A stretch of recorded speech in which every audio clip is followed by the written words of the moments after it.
Homemakers time. Hi friends, நீங்கள் first time cake செய்கிறீங்களா? அப்போ உங்களுக்கு இந்த வீடியோ ரொம்பவே யூஸ்ஃபுல்லாக இருக்கும். பிகினர்ஸுக்காக எப்படி பிளாக் ஃபாரஸ்ட் கேக்கு ஈஸியாக ஃப்ரையிங் பேன் வச்சு செய்யலான்றதை இன்றைக்கி பார்க்கலாம்.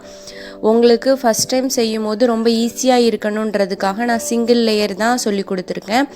இதுவே உங்களுக்கு கொஞ்சம் ப்ராக்டிஸ் ஆகிட்டு அப்படின்னா டபுள் லேயர் ட்ரிபிள் லேயர் கூட செஞ்சுக்கலாம். இந்த கேக் செய்கிறதுக்கு ஃப்ரையிங் பேன் இருந்தால் மட்டும் போதும். குக்கரோ ஓவனோ நம்ம இதுக்கு பயன்படுத்த போகிறது இல்லை. இப்போ எப்படி செய்யலான்றதை பார்க்கலாம். ஒரு 1/2 கப் மில்க் எடுத்துகிட்டு கொஞ்சமாக லெமன் சேர்த்து 10 மினிட்ஸ் தனியாக வச்சுருங்க. 10 மினிட்ஸுக்கு அப்புறம் ஒரு 1/2 கப் பவுடர் சுகர் எடுத்துக்கோங்க. 1/4 கப் ஆயில் எடுத்துக்கோங்க. அந்த ப்ரிப்பேர் பண்ணி வச்சுருக்கிற மில்கை இதில் ஆட் பண்ணி நல்லா மிக்ஸ் பண்ணி விட்டுடலாம். 1 கப் மைதா ஆட் பண்ணிக்கலாம்.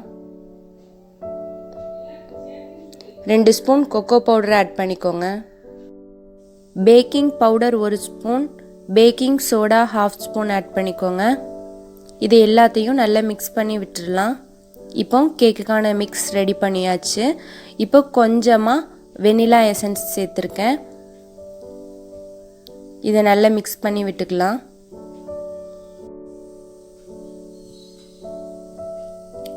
இப்போ கேக் மிக்ஸு நம்மளுக்கு ரெடி ஆகிடுச்சு.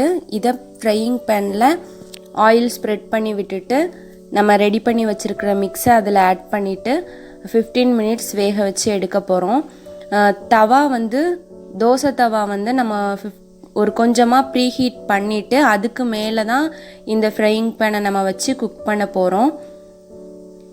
இப்போது கவர் பண்ணி 15 மினிட்ஸ் நல்லா வேக வச்சு எடுத்துடலாம். இப்போ பாருங்கள், 15 மினிட்ஸ்க்கு அப்புறமா சூப்பராக ஃபுல்லாக வெந்துடுச்சு. நீங்கள் டூத் பிக் வச்சு கொஞ்சம் செக் பண்ணிக்கோங்க வெந்துடுச்சான்னு. இப்போது க்ரீம் ரெடி பண்ண போகிறோம். நான் ஹரிமா வைப்பிங் க்ரீம் பவுட்ரு வச்சு தான் வைப்பிங் க்ரீம் ரெடி பண்ண போகிறேன். 50 கிராம் வைப்பிங் க்ரீம் பவுட்ரு கொடுத்துருக்காங்க. இதில் 100 ml காய்ச்சி ஆற வச்ச பால் எடுத்துகிட்டு இதை நல்லா மிக்ஸ் பண்ணி 10 மினிட்ஸ் ஃப்ரீசரில் வச்சு எடுத்துக்கணும். 10 மினிட்ஸ்க்கு அப்புறமா ஒரு பிளேட்டில் ஐஸ் க்யூப் இந்த மாதிரி போட்டுட்டு அதுக்கு மேலே இந்த பவுல் வச்சு தான் நம்ம பீட் பண்ணி எடுக்க போகிறோம். இதை பீட் பண்ணுறதுக்கு நான் ஹேண்ட் பீட்டர் தான் யூஸ் பண்ண போகிறேன். நம்ம பீட் பண்ண அதோட க்ரீமோட லெவல் இன்க்ரீஸ் ஆகிட்டே இருக்கும். க்ரீம் கொஞ்சம் திக்காகவும் மாறிட்டே இருக்கும். இந்த பவுடர்லேயே இந்த மிக்ஸ்லேயே என்ன இருந்துச்சுன்னா வெனிலா எசன்ஸ், சுகர் எல்லாமே இருந்துச்சு. அதனால் தனியாக எதுவுமே நான் ஆட் பண்ணலை. இப்போ பாருங்கள், ஒரு 15 மினிட்ஸாவது குறைஞ்சது 15 மினிட்ஸாவது பீட் பண்ணி எடுத்துக்கணும். அப்போ தான் க்ரீம் நல்லா திக்காக வரும். இப்போ ஓரளவுக்கு க்ரீம் ரெடி ஆகிடுச்சு. இந்த அளவுக்கு திக்காக இருந்துச்சுன்னா போதும். இப்போ நம்ம ரெடி பண்ணி வச்சுருக்கிற கேக்கில் ஃபோக் வச்சு இந்த மாதிரி ப்ரெஸ் பண்ணி விட்டுக்கோங்க. இதுக்கு மேலே நம்ம சுகர் சிரப்பு ஆட் பண்ணி அதை ஸ்ப்ரெட் பண்ணி விட போகிறோம். நம்ம ஃபோக் வச்சு ப்ரெஸ் பண்ணி விட்டால் தான் சுகர் சிரப் நல்லா உள்ளே இறங்கும். இப்போ நம்ம க்ரீம் அப்ளை பண்ண போகிறோம். நம்ம ஃபஸ்ட் டைம் கேக் செய்கிறதுனால ரொம்ப பெர்ஃபெக்டாக வரும்னு எதிர்பார்க்க வேணாம். சின்ன சின்ன மிஸ்டேக்ஸ் இருந்தாலும் நம்ம டெக்கரேட் பண்ணும்போது தெரியாது. ஒரு லேயர் செய்கிறதுனால வைப்பிங் க்ரீம் பவுடர் ஒரு பேக்கெட் தான் எடுத்திருக்கேன். நீங்கள் இதுவே டபுள் லேயர் ட்ரிபிள் லேயர் எடுத்தீங்கன்னா உங்களுக்கு 2 பேக்கெட்டாவது தேவைப்படும் கண்டிப்பாக. இதுக்கு மேலே சாக்லேட் இந்த மாதிரி டெக்கரேட் பண்ணுறதுக்கு தூவி விட்டுக்கோங்க. நான் டைரி மில்க் சாக்லேட் தான் எடுத்திருக்கேன்.